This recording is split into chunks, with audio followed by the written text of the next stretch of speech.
Our next honoree, an inductee into the Off-Broadway Hall of Fame, whoops, here we go, is Paul Libin.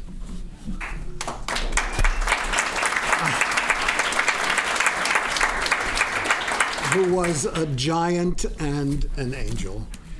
From the time he began his producing career, Paul Libin set out to make the impossible possible. And that's what he did, time after time. In the process, he transformed the world of Off-Broadway, and then Broadway, and then the theater community as a whole. Whenever anything was needed, more service, more insight, more guidance, more compassion, more generosity, Paul was there.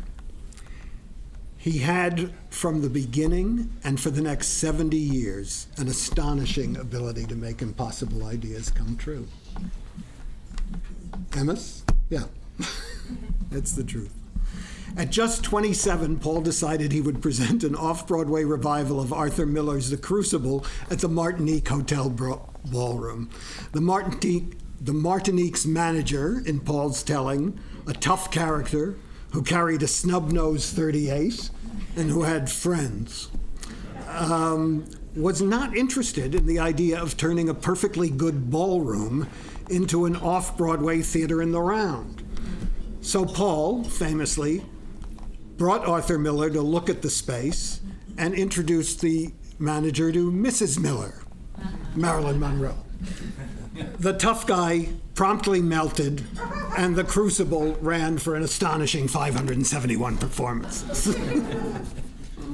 Because he didn't think things were impossible. In 1963, I love this story, Paul told this when we were honoring Theodore Mann years ago. Theodore Mann approached Paul to rent that same ballroom for a production of Pirandello's 6 Characters in Search of an Author. Can you imagine? There's a pitch meeting for you. We were talking, go to a commercial producer and say, Pirandello. And a single handshake between them launched a 50-year partnership with, as Paul put it, no paper, ever.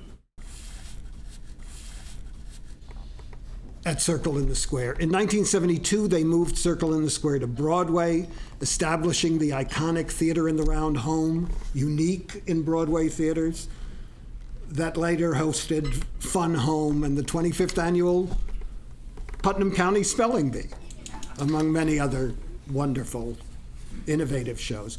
But Paul never did just one big thing at a time, right? You would think that's enough. When Rocco Landesman asked Paul to become producing director of Jew Jamson, he had a job already, Rocco.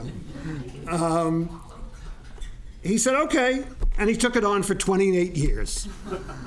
By the way, these were not consecutive terms. These were concurrent terms. Presenting masterpieces like Angels in America and Love, Valor, Compassion. He served as president of the League of Off-Broadway Theaters, again, at the same time, for 30 years, and spent 24 years presiding over Broadway Cares Equity Fights AIDS, fundamentally transforming its financial reach and its ability to perform its life-saving work. And these, okay, I think those are the ones I can know about. But whenever our community needed service, insight, or compassion, he was there.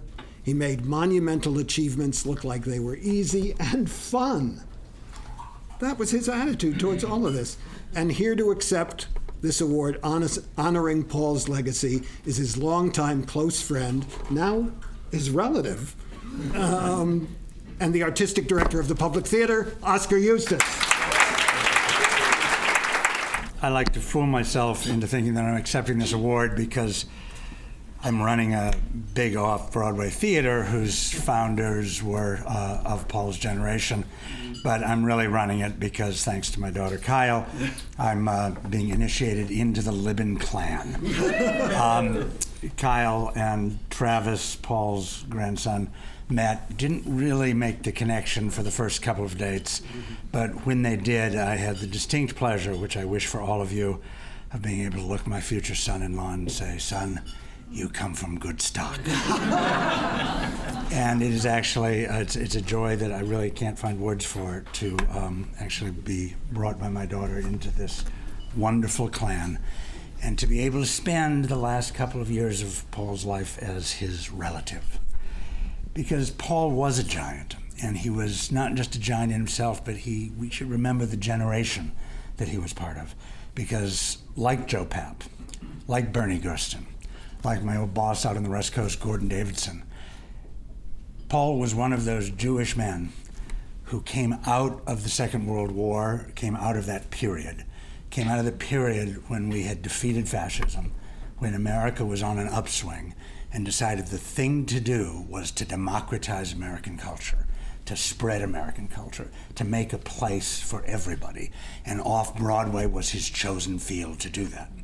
That story, the legendary story about the Hotel Martinique and Arthur Miller and Marilyn Monroe, which is pretty smart producing, you have to say. And the way he told the story to me is he didn't tell Arthur to bring his wife. He just got on his knees and prayed that Arthur would bring his wife, and it worked.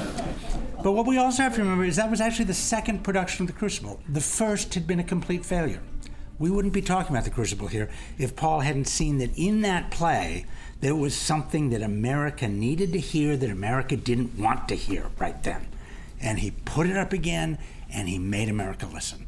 And boy, an America that was portrayed in that play were false accusations and the fear of speaking out against accusations that you know are false, and the courage it takes to speak out against false accusations when you know you're going to be punished for that speaking out, even if everybody knows you're telling the truth.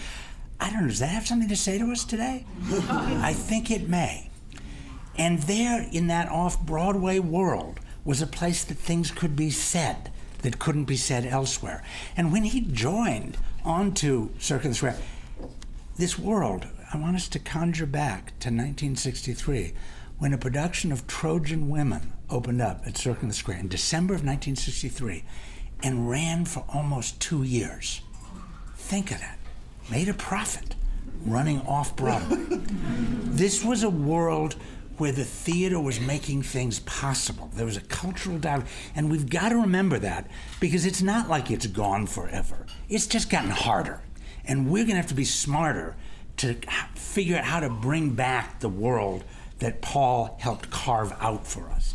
When he moved uptown, he didn't get any less ambitious. I actually met Paul through Rocco when Rocco came down and did that Rocco thing where, you know, we had a great revival of Hair, and Rocco came into my office, and suddenly we were moving our great revival of Hair to Rocco's theater. I don't know how it happened, but he was very charming, and there it was. And Paul was in charge of it, and we immediately hit it off because he was that old-fashioned term, a mensch. And I only got the side of the menschlichkeit that was wonderful. He was warm, he loved the theater, he loved the actors. Every interaction was personal with Paul. You never felt like you were talking to a corporation or talking, I mean, he obviously thought about money a lot, but he never let me see that he was thinking about the money. He let me see that he was caring about making the show work. I've talked to some of my friends in Local 1 who say there was another side to Paul that they got to see a lot more of, but what just shows that he contained multitudes, as you need to contain multitudes to work in the theater and make it work. I loved him, and I was lucky enough that with Kyle and Travis in the last period of Paul's life, we recorded a series of interviews with Paul. I got to just interview him and hear him talk about his life. And it's, you know, they say that no man's a hero to his butler. Well, this man was a hero to his grandson-in-law, I guess. I don't know. Because just the more he talked, the more I loved him. The more I could see the passion for people, for the theater, for artists, for social life that underlay everything he did. And that's something that, again, it's up to us to remember the size of that spirit, and that the size of that spirit is the real legacy of our profession. I love that this is an off-Broadway alliance, because this is a time that word alliance should be in our head. We have a lot to ally for and a lot to ally against right now as a field. And I hope that the memory of Paul, of what Paul accomplished as a theater maker and what he accomplished as a person, as a family member, will stay alive for all of us for a long time to come. I just want to again thank the family for allowing me the honor of accepting this, and to thank Susan Frankel, who's doing such an extraordinary job of carrying on Paul's legacy.